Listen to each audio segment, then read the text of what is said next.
नमस्कार, educational news channel पर आपका स्वागत है। बिहार विश्वविद्यालय में कृषि की पढ़ाई शुरू होगी। विश्वविद्यालय प्रशासन ने इस पर मंथन शुरू कर दिया है। कृषि के लिए अलग से विश्वविद्यालय में विभाग शुरू करने की योजना है। वहीं बेहतर उत्पाद को रिसर्च के लिए जमीन ली जाएगी। इसके लिए विश्वविद्यालय लॉकडाउन खत्म होने के बाद जमीन की तलाश में जुट जाएगा। आगे चलकर अलग से कृषि कॉलेज भी स्थापित किया जा सकता है। इस दिशा में विश्वविद्यालय राजभवन और सरकार से भी दिशा निर्देश लेगा। कुलपति प्रोफेसर हनुमान प्रसाद पांडे ने कहा कि इतना पुराना विश्वविद्यालय है, इसमें एग्रीकल्चर की पढ़ाई जरूरी है। उत्तर प्रदेश के कृषि कॉलेजों में बिहार के काफी छात्र पढ़ते हैं। कई ऐसे कॉलेज हैं जहां 90% बच्चे बिहार के हैं। ऐसे में यहां के छात्रों की सुविधाओं को मंथन शुरू विभाग व कॉलेज खोलने पर मंथन सिलेबस व ऑर्डिनेंस होगा तैयार। लॉकडाउन खत्म होने पर रिसर्च के लिए जमीन की होगी तलाश। यह देखते हुए कि इसकी पढ़ाई शुरू करने की दिशा में काम शुरू किया जा रहा है। रोजगार में आसानी होनी चाहिए, इसके लिए जमीन की जरूरत पड़ेगी। इसमें सिलेबस व ऑर्डिनेंस आदि बनेगा। इसके बाद इसे स्नातक व पीजी दोनों में शुरू किया जाएगा। फिलहाल सूबे में 2 कृषि विश्वविद्यालय चल रहे हैं। एक पूसा में केंद्रीय विश्वविद्यालय और दूसरा सबौर में है। कुलपति ने कहा कि उत्तर प्रदेश में पढ़ रहे बच्चों से बात करने पर यह पता चल रहा है कि एग्रीकल्चर का कोर्स कर लेने के दिशा में भी सोचा जा रहा है। इस कोर्स को शुरू करने के लिए विश्वविद्यालय पहले प्रस्ताव यहां के एकेडमिक काउंसिल, सिंडिकेट आदि के पास कराकर राजभवन भेजेगा। तमाम कॉलेजों में इसकी पढ़ाई कराई जाएगी। फिलहाल सूबे में 2 कृषि विश्वविद्यालय हैं, एक पूसा में केंद्रीय विश्वविद्यालय और दूसरा सबौर में है। गया कॉलेज गया में वेबिनार का आयोजन। शिक्षा विभाग गया कॉलेज गया के द्वारा एक वेबिनार का आयोजन किया गया, जिसका विषय था शिक्षक प्रशिक्षण के क्षेत्र में चुनौतियां। इस वेबिनार का आरंभ शिक्षा विभाग के सहायक प्रोफेसर सह वेबिनार समन्वयक पवन कुमार ने आगत अतिथियों का स्वागत एवं विषय विशेष प्रवेश करते हुए किया।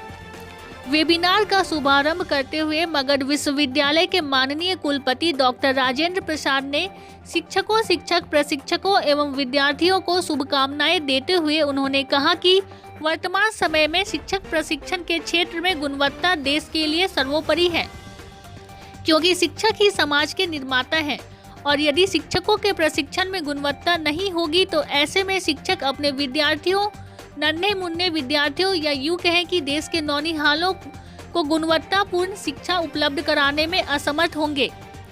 ऐसी स्थिति में ये राष्ट्र हित में है कि शिक्षक प्रशिक्षण के क्षेत्र में गुणवत्ता लाई जाए, ताकि राष्ट्र के गुणवत्तापूर्ण शिक्षा का प्रचार प्रसार हो सके।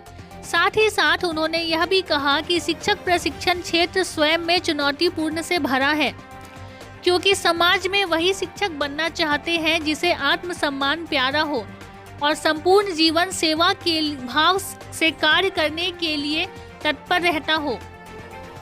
वेबिनार में हिस्सा ले रहे देश के विभिन्न राज्यों के प्रतिभागियों के प्रति शुभकामनाएं व्यक्त करते हुए प्राचार्य डॉक्टर दिनेश प्रसाद सिन्हा ने कहा कि उक्त वेबिनार का आयोजन वर्तमान समय की मांग है।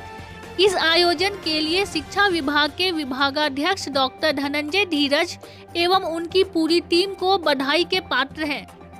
वेबिनार में साधन सेवी के रूप में दक्षिण बिहार केंद्रीय विश्वविद्यालय स्कूल ऑफ एजुकेशन के विभागाध्यक्ष डॉक्टर कौशल किशोर ने अपने संबोधन में कहा, विभाग को इस आयोजन को बधाई देते हुए यह कहना चाहता हूं कि शिक्षक प्रशिक्षण के क्षेत्र में चुनौतियों पर परिचर्चा आज समय की मांग है। साधन सेवी के रूप में मैं डॉक्टर किशोर अपनी बात रखते हुए यह कहा कि वैसे तो शिक्षक प्रशिक्षण के क्षेत्र में चुनौतियों एवं विषय के कई आयाम हैं। यह चुनौतियां विद्यार्थियों के दृष्टिकोण से हो सकती है, ये विद्यार्थियों, शिक्षक प्रशिक्षकों के दृष्टिकोण से हो सकती है, या फिर यह चुनौतियां शिक्षक प्रशिक्षण से जुड़े हुए स्टेक होल्डर्स या व्यवस्थापकों या प्रबंधकों की ओर से भी हो सकती है। परंतु आज की इस परिचर्चा में हम मुख्य रूप से शिक्षक प्रशिक्षण के दृष्टिकोण से इस क्षेत्र में आने वाले चुनौतियों पर विस्तार से चर्चा करेंगे। साथ ही साथ उन्होंने यह भी कहा कि वर्तमान समय में शिक्षक प्रशिक्षण वर्तमान समय में चुनौतियों के मोड़ से गुजर रहा है और ऐसे में कोविड-19 का प्रभाव इस क्षेत्र पर और भी बुरा प्रभाव डाल रहा है।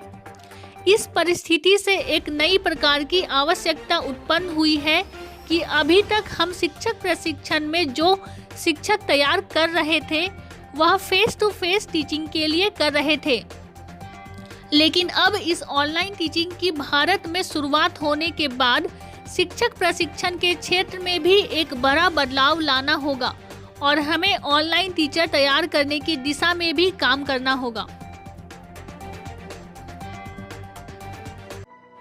ऐसे ही जानकारी के लिए बने रहें हमारे साथ, देखते रहें educational news channel. Like, subscribe और शेयर करना ना भूलें। सुरक्षित रहें। धन्यवाद।